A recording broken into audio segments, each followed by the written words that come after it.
A ver, voy a intentar compartir mi pantalla y hablarles un poco de qué es lo que hacemos, de cuál es mi trabajo, de cuál es mi investigación. Más o menos yo entiendo que estoy delante de una clase de cuarto de la ESO que algún concepto de química ha visto, algunas ideas de química han visto, entonces voy a intentar partir de ahí. Intentaré que sea lo más claro posible para que todos nos podamos entender.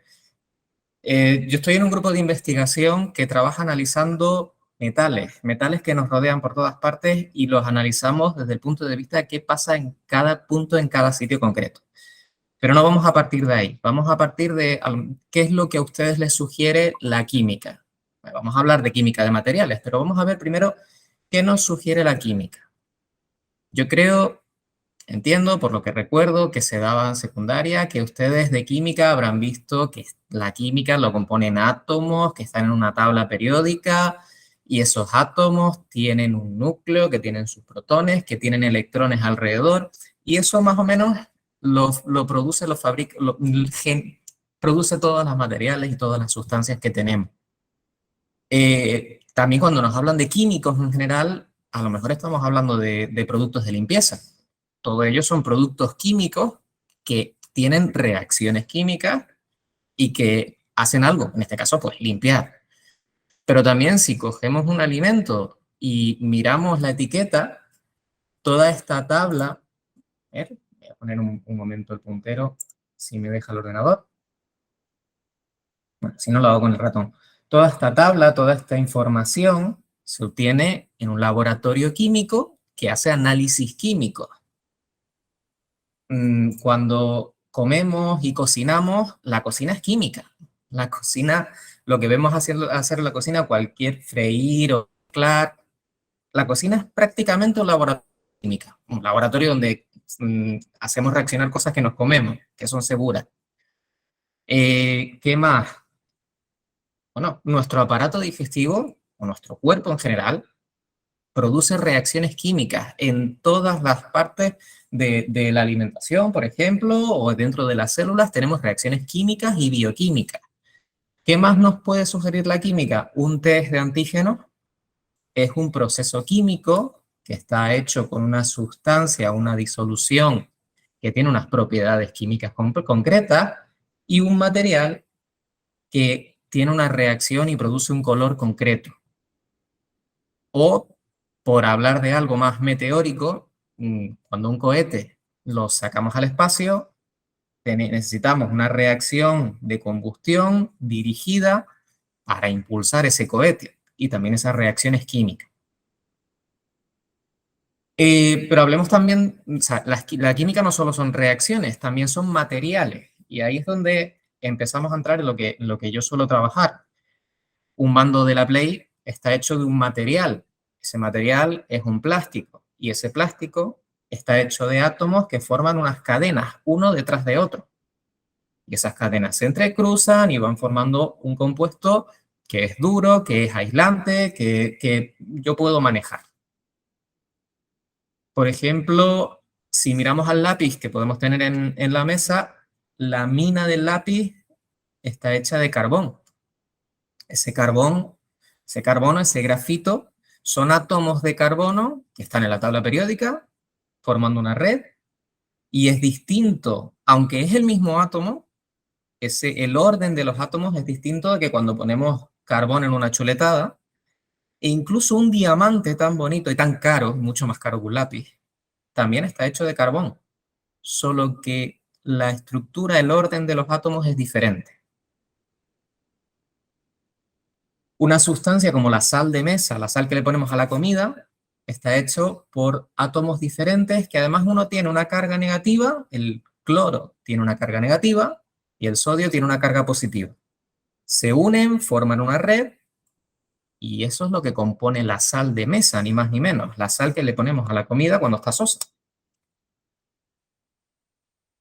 Y otra orden de los átomos con distintos átomos son los metales, en donde tenemos un grupo de átomos que comparten cargas negativas, comparten electrones y forman una red dura conductora que conduce la electricidad, que conduce y transmite el calor, y tienen pues unas propiedades muy interesantes. Tan interesantes son los metales que con ellos fabricamos de todo. Con un metal cocinamos, atamos algo a una cadena, a un barco, una puerta. El móvil que podamos tener ahora mismo tiene muchas partes metálicas para conducir la electricidad, para que sea robusto. Nos atrevemos a subirnos en un avión que nos eleva kilómetros y la estructura del avión está hecha de un metal ligero, de un metal con unas ciertas propiedades. Y si nos metemos en un quirófano o en el dentista, todo el instrumental está hecho de metal. Vale. ¿Cómo están hechos los metales? ¿Cómo pasamos de un caldero que tiene unos 20-30 centímetros de diámetro a esta estructura metálica? ¿Cómo formamos, o sea, en qué escalas, en qué distancias, dimensiones están? Porque un caldero tiene un diámetro a lo mejor de 20-30 centímetros, pero los átomos que están uno al lado de otro, en esta estructura, en este metal, tienen una distancia mucho menor. Tenemos que usar una lupa muy, muy buena para poder ver esas distancias, para poder ver esos átomos. Una lupa, en realidad no es una lupa. Yo no sé si a ustedes, porque a los estudiantes de universidad les cuesta entender estas escalas, entender qué son centímetros y qué son nanómetros y cómo llegar dimensionalmente, o sea, en dimensiones, en distancias de una a otra. A ver, un centímetro sabemos lo que es. Seguramente muchos de ustedes tengan una regla en la mesa y vean la distancia que hay de un centímetro al otro, de una marca de un centímetro al otro. Eso es un centímetro. En esa regla seguramente haya entre centímetro y centímetro rayitas más pequeñas, 10 rayitas, que son milímetros.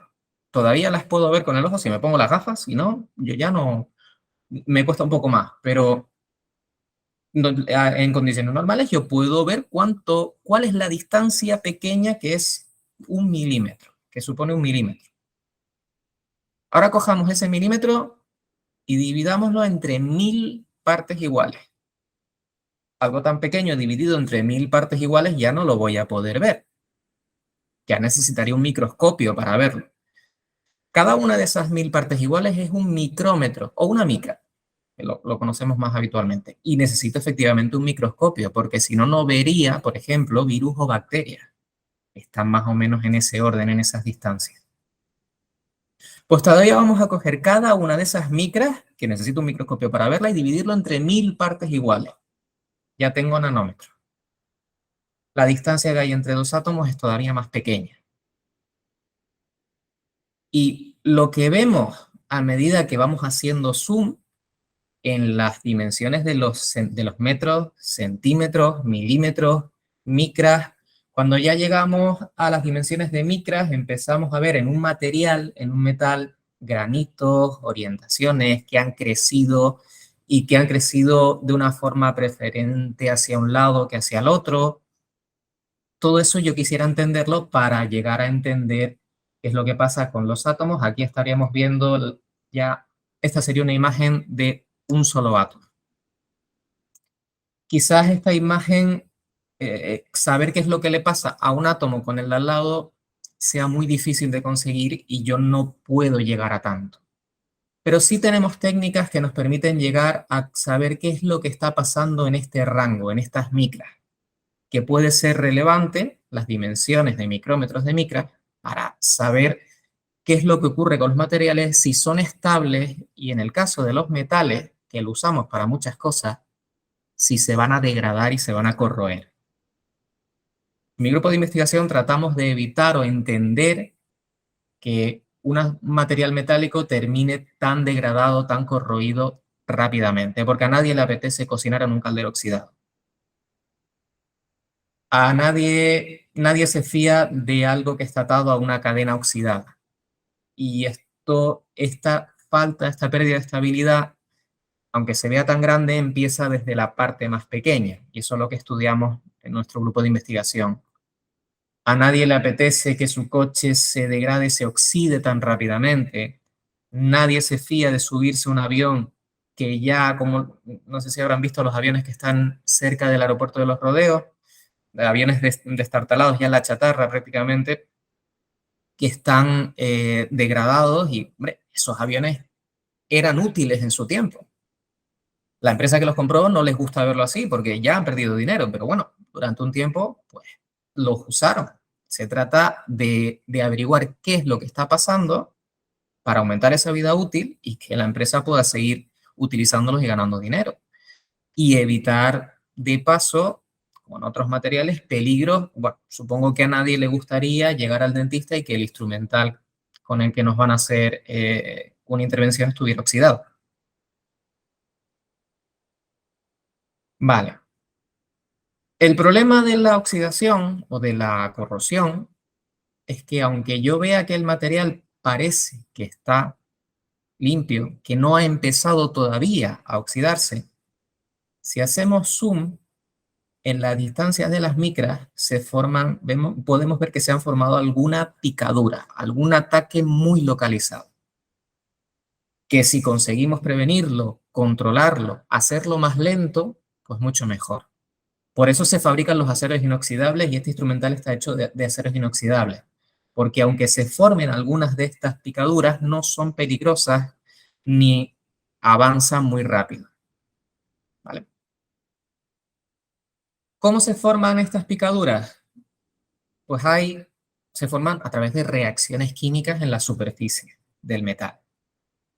Pero no es una reacción sola, son dos semi-reacciones o medio reacciones.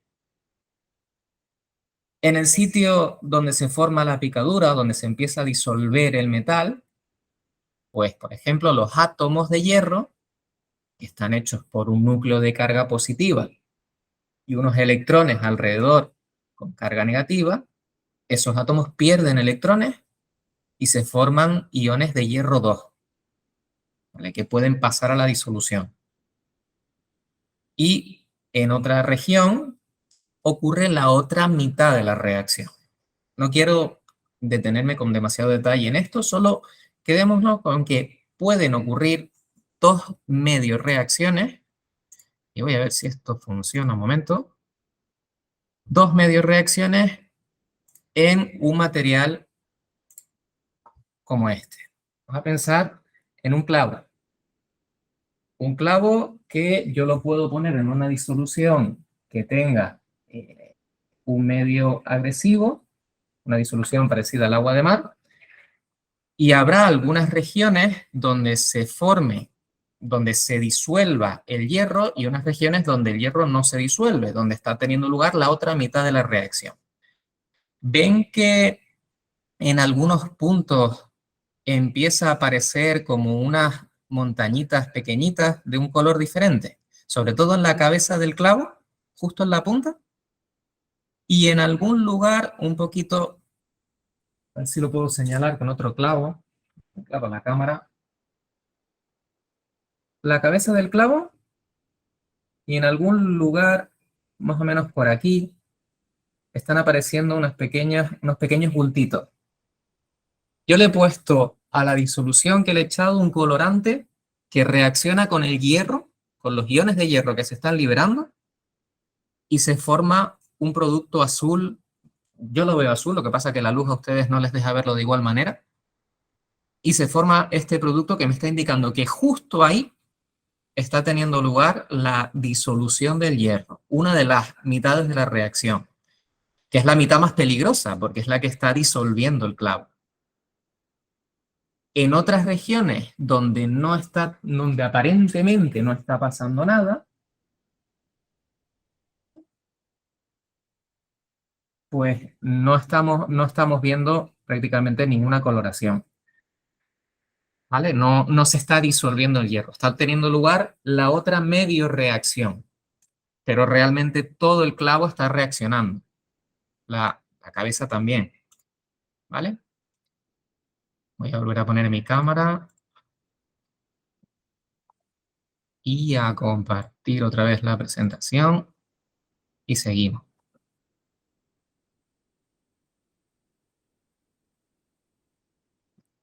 Y además, Estos son solo las dos reacciones que ocurren en la superficie. Pero esas dos reacciones pueden dar lugar a otros procesos en la disolución que forman hidróxidos o óxidos de hierro. O sea, ese óxido marrón que vemos en estructuras de hierro se forma porque el producto de una reacción se une con el producto de otra reacción, los iones de hierro con los OH, y forman hidróxidos, que forman óxidos, que son menos conductores, menos estables, mmm, más pesados incluso, entonces no tienen la misma dureza, eh, pierde el metal las propiedades tan interesantes que hace que queramos usarlo prácticamente para todo. ¿Vale? Yo quiero entender no solamente qué es lo que ocurre cuando ya el barco o la estructura está hecha polvo, sino qué es lo que ocurría al principio. ¿Por qué hay alguna región concreta en la que tiene lugar esta medio reacción o alguna región concreta, algún punto micrométrico donde tiene lugar la otra? Y para eso necesito herramientas, medidas, equipos, dispositivos que permitan analizar una superficie concreta. Tengo una tercera cámara, voy a ver si consigo conectarla. Y dejo de presentar un momento. Aquí tengo un ejemplo que en realidad no está montado del todo. Yo aquí tengo una muestra metálica, está dentro de un molde, tiene una bañerita para poner disolución, para hacer como que está expuesta a agua de mar. Tengo un sensor, ¿vale?, que es una punta que yo puedo conectar a este equipo. Tengo un ordenador que registra las medidas, ¿vale?, que me registra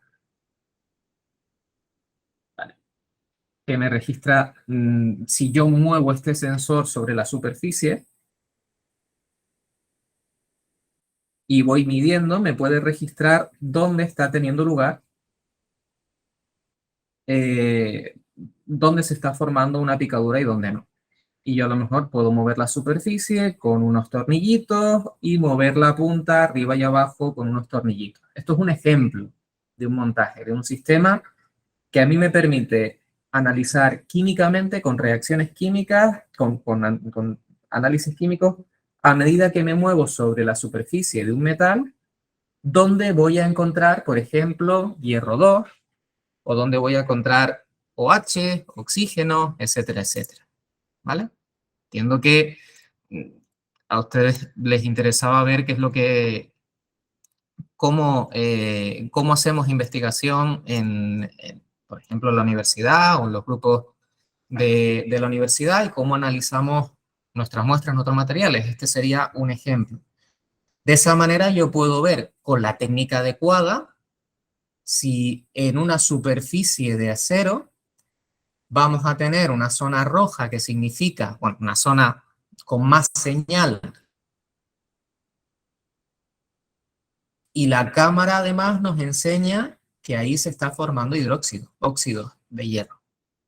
Y ahí se está formando la capa de óxido marrón. O sea, a la derecha yo tengo la imagen de la cámara, a la izquierda yo tengo la medida, el análisis de la medida de mi punta de mi sensor que va pasando por la superficie. Y aquí yo estoy analizando cargas, dónde se están liberando cargas positivas o cargas negativas. O puedo analizar dónde se está liberando justo hierro 2, solamente me interesa el hierro. Y en una superficie de acero que tiene 1 milímetro por 2,5, es de las dimensiones milimétricas, detecto hierro que se disuelve y detecto que hay un punto concreto de unas 30, 40, 50 micras donde está liberándose hierro. Justo en ese punto se está formando una picadura. O yo puedo analizar dónde hay menos oxígeno porque la otra reacción que no veo está teniendo lugar, la que ocurre en esas zonas que aparentemente no se disuelven. Y puedo ver que en algunas aleaciones de aluminio hay partes, granitos de diferente composición, donde ocurre esta reacción y el problema es que disuelven todo el aluminio que tienen alrededor. ayudan a disolverlo, ¿vale? O incluso puedo detectar varias especies químicas a la vez. Otro metal como el zinc lo puedo detectar, puedo ver cambios de pH, si la zona es más ácida, más básica, si yo tengo una punta con dos sensores, puedo detectar dos especies, dos sustancias a la vez, ¿vale? Y hacerme una idea de cuáles son las reacciones que están ocurriendo. Vamos, este sería más o menos el resumen. Sabemos que los objetos que vemos, que usamos, están formados por átomos muy pequeños y al degradarse empiezan en estos tamaños, aunque nos puede interesar más no llegar a estos tamaños, sino quedarnos en el rango de las micras. Y una investigación nos permite construir sensores para analizar lo que ocurre al principio en zonas muy pequeñas, micrométricas. Y eso nos ayuda a prevenir y hacer predicciones. ¿Vale? Yo esto es lo que quería comentarles. No sé si les ha parecido, espero que les haya parecido interesante. No sé si tienen alguna pregunta que comentar o que hacer, pero bueno, es un ejemplo de cómo hacemos investigación con materiales, en este caso con metales, y centrándonos en un problema determinado. Otros grupos se dedican a otros problemas o a otros tipos de materiales y a otro tipo de aplicaciones. En mi caso, nos dedicamos a esto.